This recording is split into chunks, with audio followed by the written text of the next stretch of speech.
mes belles âmes sœurs, j'espère qu'il y a du réseau. Bienvenue dans le défi, le grand défi live numéro 9. Aujourd'hui, je voulais parler des 5 piliers du développement, de l'expansion de nous, mais aussi de notre business. Alors, j'ai la chance aujourd'hui d'être au pied de la citadelle de Carcassonne.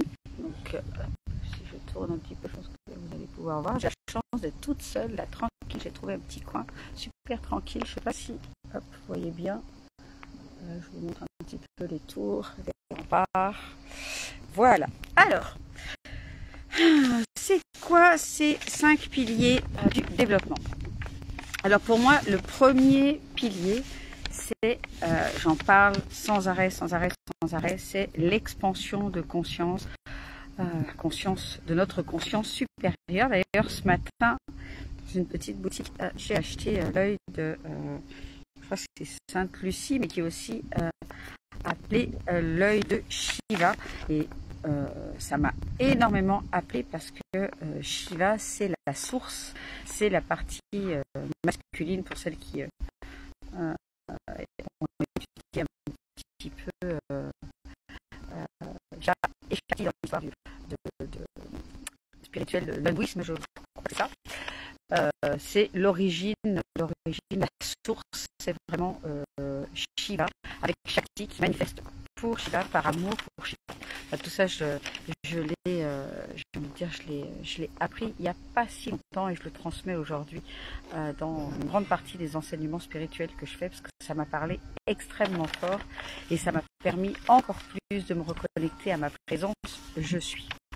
Donc, premier pilier du développement, c'est vraiment d'expanser sa conscience, se connecter à sa conscience supérieure,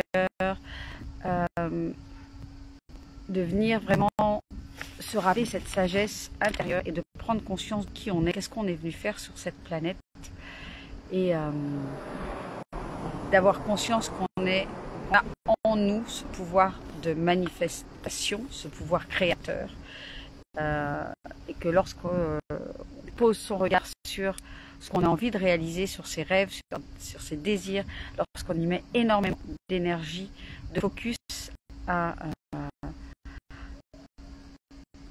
vibrer ce désir, ce rêve comme s'il était déjà là, c'est comme ça qu'on active le pouvoir de la manifestation.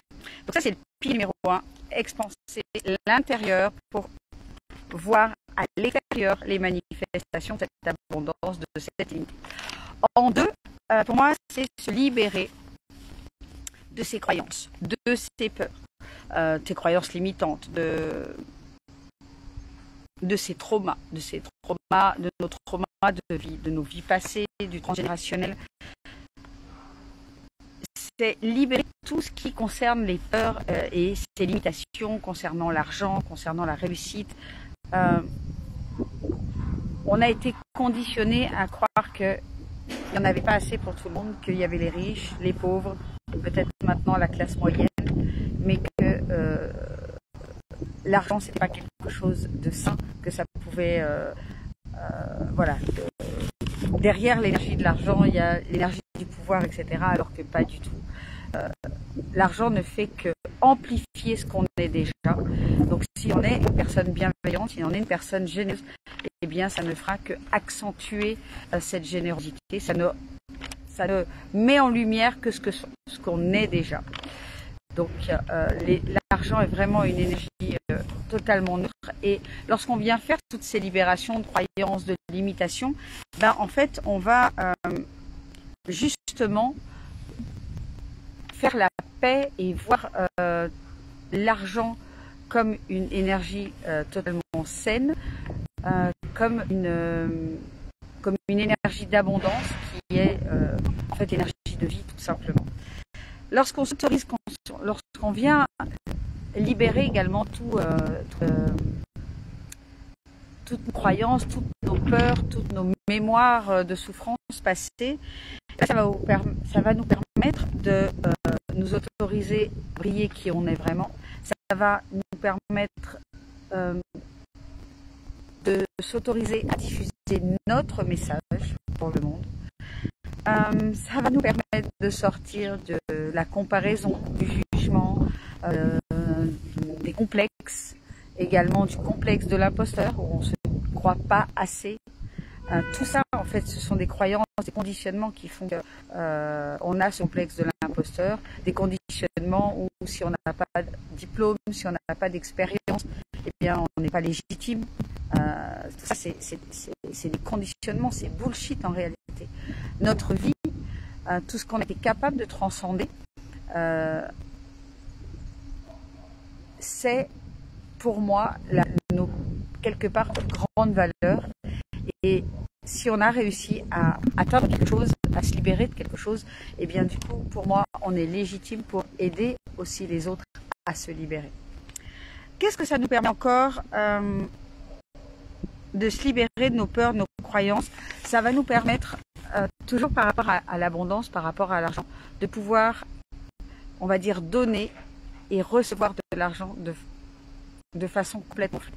C'est-à-dire qu'on va être totalement en harmonie avec cette énergie de vie, cette énergie d'argent. Parce que ce que je constate, c'est rigolo dans la boutique, dans une des boutiques où je suis rentrée aujourd'hui, il y avait un monsieur qui disait oh là là, qu'est-ce que j'ai envie de manger un cassoulet. Et je dis mais il faut le faire. Il ne s'agit pas de quitter, entre guillemets, Carcassonne, de quitter cette région. Si l'envie est de manger un cassoulet, je lui dis qu'est-ce qui nous empêche de manger un cassoulet? Parce qu'il va nous empêcher de manger un cassoulet, ça va être soit la peur de prendre du poids, okay, parce que c'est quelque chose de lourd, etc. Soit c'est parce que, tout simplement, on ne va pas s'autoriser à s'offrir un cassoulet. Car les restaurants, aujourd'hui, notamment à la Cité, quasiment tous les restaurants proposent des cassoulets. Je crois que, je n'ai pas trop fait attention au prix, mais ça doit se situer, je crois avoir vu que ça se situe autour des 22-25 €. Et qu'est-ce qui fait que les personnes ne vont pas s'autoriser le cassoulet? C'est aussi parce que ils vont se dire, j'ai pas les moyens. Et c'est le message exactement que je lui ai dit. Je lui ai dit, voilà, il y a deux raisons pour lesquelles vous n'allez pas vous l'autoriser. Soit vous avez peur de grossir, soit vous avez peur de dépenser de l'argent. Et je lui dis, au final, vous allez rentrer chez vous, manger un cassoulet, ça n'aura rien changé dans les vacances. Mais par contre, vous allez rentrer chez vous, vous allez regretter de ne pas vous être offert ce bon cassoulet. Il me dit, mais oui, mais totalement, c'est exactement ça. Il me dit, eh bien, je vais aller m'offrir un cassoulet. Voilà, c'est ça, l'énergie de l'argent, c'est aussi de se rendre compte que lorsque notre rapport, nos croyances, notre rapport à l'argent n'est pas sain, eh bien, on va se couper de certaines choses qui nous feraient vraiment plaisir et on va encore entretenir ce mal-être avec l'argent, on va encore, on va dire, oui, continuer à entretenir cette croyance, à faire grossir cette croyance qu'on n'a pas l'argent, que les choses sont chères, etc. Je voudrais vous partager quelque chose. J'ai démarré les vacances depuis fin juin. Donc ça va bientôt faire 3 semaines, enfin j'entends la 3e semaine de vacances. C'est de l'abondance tous les jours. Tous les jours, je reçois de magnifiques cadeaux. Mais vraiment, là, je suis unie. Vraiment, je suis traitée comme une princesse depuis pratiquement 3 semaines. C'est juste du bonheur et je suis en reconnaissance de ça. Et je suis dans cette joie de me dire qu'est-ce que ça va être encore demain, ça va être peut-être encore plus grand. Et je porte mes yeux sur ce qui me fait plaisir, et j'y vais. Je m'offre ou on m'offre.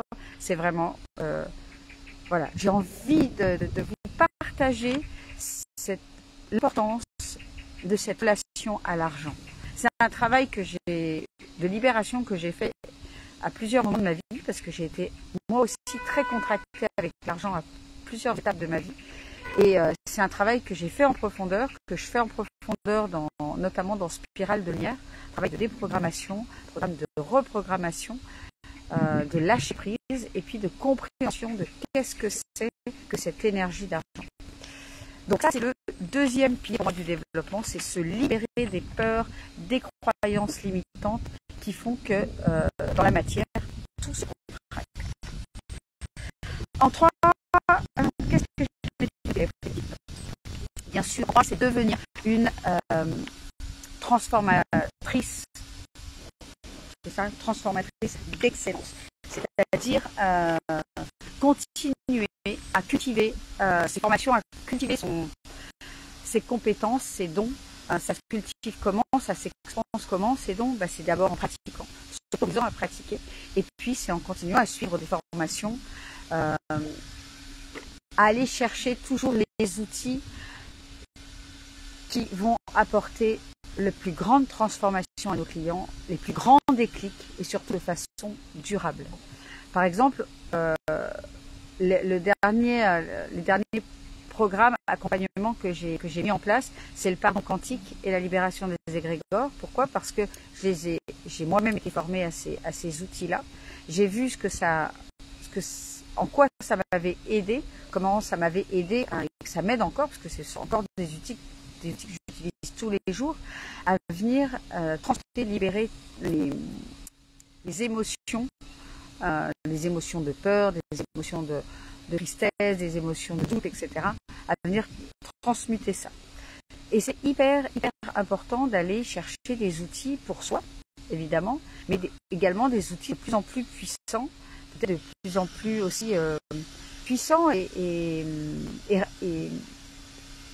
rapides. C'est-à-dire que, je ne sais pas si vous l'avez remarqué, mais en ce moment, il y a de plus en plus de soins, de choses qui sortent avec des méthodes très quantiques où ça se fait rapidement. Pas besoin de protocoles hyper longs comme on faisait avant. Je le fais encore, c'est encore des outils qui fonctionnent.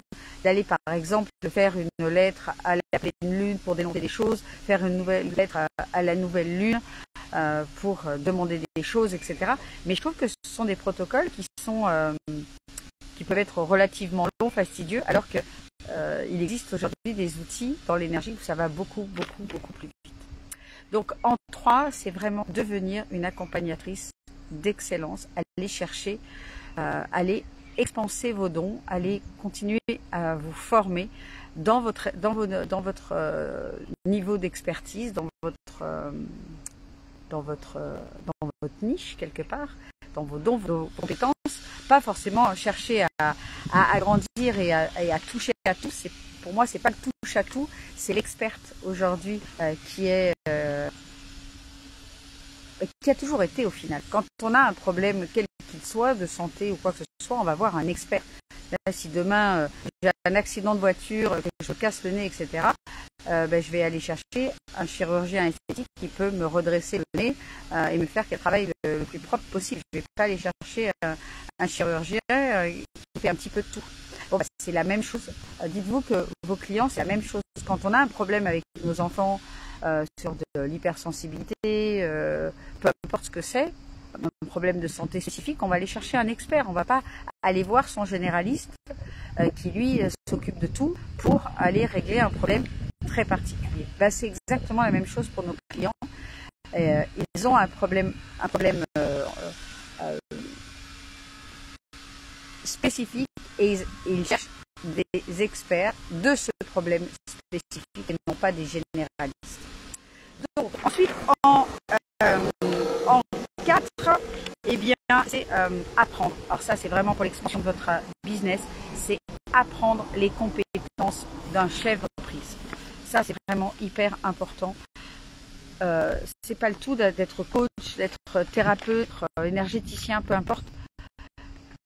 Il faut apprendre à être un chef d'entreprise. Vous devez apprendre, j'ai envie de dire, si vous rayonnez sur le web, vous devez apprendre le web, vous devez apprendre les tunnels de vente, vous devez apprendre comment fonctionnent les réseaux sociaux, comment faire des posts, où trouver votre client, comment trouver le client sur le web, également, votre regard vérifier, parce que c'est un petit peu noir, également apprendre à vendre, apprendre l'art du closing, mais pas le closing pushy, du closing éthique, authentique, du closing énergétique. Moi, aujourd'hui, toutes les stratégies que j'ai apprises pendant mes 40 formations, lorsque j'ai lancé mon activité, j'ai appris beaucoup de techniques marketing, j'ai appris le copywriting, le branding, etc. Mais tout ce que je mets en place aujourd'hui, c'est cette version, on va dire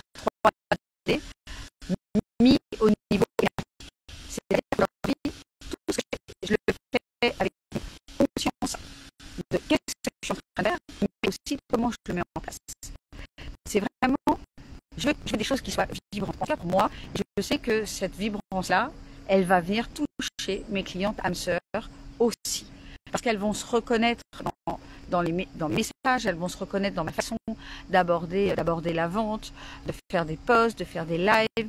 C'est vraiment important de faire des choses, non plus d'une façon très technique et de copier bêtement, entre guillemets, ce qu'un marketeur va vous dire de faire. Il faut que vous le mettiez avec votre énergie à vous, avec votre vibrance à vous. Et ça, c'est hyper important. Moi, c'est ce que j'appelle le marketing énergétique. Donc, vous devez, pour expanser votre business, apprendre à être un chef d'entreprise vibrante, mais également avec des compétences, on va dire, dans la matière. Okay.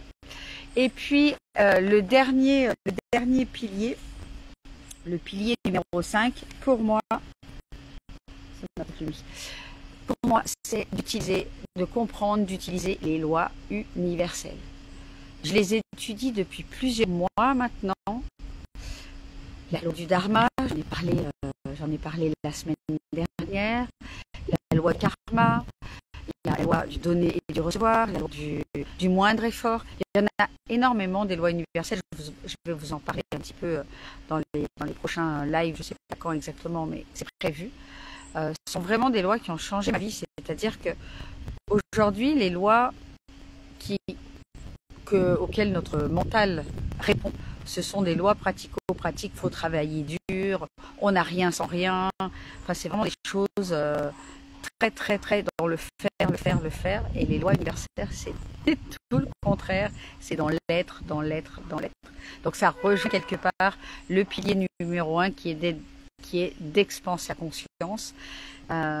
Pour moi, les lois universelles rejoignent ce pilier-là, mais je les mets un petit peu à part parce que là, on est plus au niveau de la sagesse universelle, de la sagesse antique. Dites-moi un petit peu si ça vous parle, ça, en commentaire. Quel est le pilier que vous avez le plus en ce moment à développer? Celui où vous sentez que c'est pas encore ça. Dites-vous bien que si aujourd'hui votre activité n'a pas tout le succès que vous voudriez avoir, tout le succès que vous méritez déjà, c'est clair, c'est une question, vous le méritez d'office, vous n'avez pas à gagner ce truc, cette abondance, cette réussite-là, c'est votre droit de naissance, vous avez juste à vous connecter à ça. Mais quel est, sur ces 5 piliers, celui ou les 2, 3 que vous avez à développer? Vous sentez que vous êtes peut-être, il y a encore des marges d'expansion dans ces piliers-là. Et marquez-moi ça en commentaire, j'adore vous lire. Voilà pour ces 5 piliers du développement. J'espère que ça vous aura apporté de la valeur. J'espère que ça vous aura permis de mettre en lumière peut-être ou les piliers qui seraient le plus important, le plus efficace pour vous à voir et à y mettre de la conscience dessus. Et, à dire, ok, c'est ce pilier-là que j'ai le plus à développer. Moi, je vous l'ai dit, le pilier que je développe le plus, c'est ma conscience. Et le pilier numéro 5, qui est la loi universelle, puisque c'est vraiment quelque chose que j'étudie. Tous les jours, j'étudie un texte concernant une loi universelle. J'essaye de l'intégrer encore plus profondément. Et puis, je mets en place tous les jours les autres piliers. C'est-à-dire, tous les jours, je fais des libérations de peur, de libération de croyances limitantes. Tous les jours, je mets en place les étapes d'un business multidimensionnel. C'est-à-dire que tous les jours, je fais des posts, tous les jours, je rayonne mon message. Voilà, c'est quelque chose, c'est devenu quelque chose d'automatique pour moi. Et puis, j'ai l'impression, au travers de mes posts, que quelque part, j'allume des petites lumières à l'intérieur, peut-être à l'intérieur de vous qui me regardez peut-être tous les jours. En tout cas, c'est ma volonté à moi, c'est de vous allumer des petites lumières qui vous donnent envie. Ah, c'est le petit train. Qui vous donnent envie d'aller expanser votre business, d'aller vous autoriser. Alors, je laisse passer le petit train. Parce que ça fait quand même pas mal de bruit. Je vais être prise en photo par les Japonais. Qu'est-ce qu'elle fait, la blonde au pied? voilà, je vous laisse voir quel est ce pilier-là, ou ces piliers-là. En tout cas, sachez que moi, ce sont ces 5 piliers-là que je travaille au quotidien, c'est-à-dire tous les jours. C'est quelque chose, c'est comme, c'est non négociable pour moi. Je sais que ces 5 piliers-là sont le pilier de l'activité que je veux mettre en place encore plus grand qu'aujourd'hui, parce que j'ai envie de contribuer encore plus grand que ce que je contribue aujourd'hui à ma communauté. Et lorsque j'ai mis en place le grand défi, c'était vraiment ça. Je ne sais pas ce qui adviendra de ce grand défi, pas combien de temps ça va durer, 6 mois, 1 an, je ne sais pas. En tout cas, j'ai envie de donner le meilleur de moi-même et j'espère que, en tout cas, ce que je partage fait sens pour vous. Je vous embrasse tout fort. Je vous dis à demain. Et portez-vous bien, prenez soin de vous et regardez bien quel est ce pilier qui serait important pour vous développer maintenant pour créer le business de vos rêves et la vie de vos rêves. Je vous embrasse tout fort. Ciao, ciao.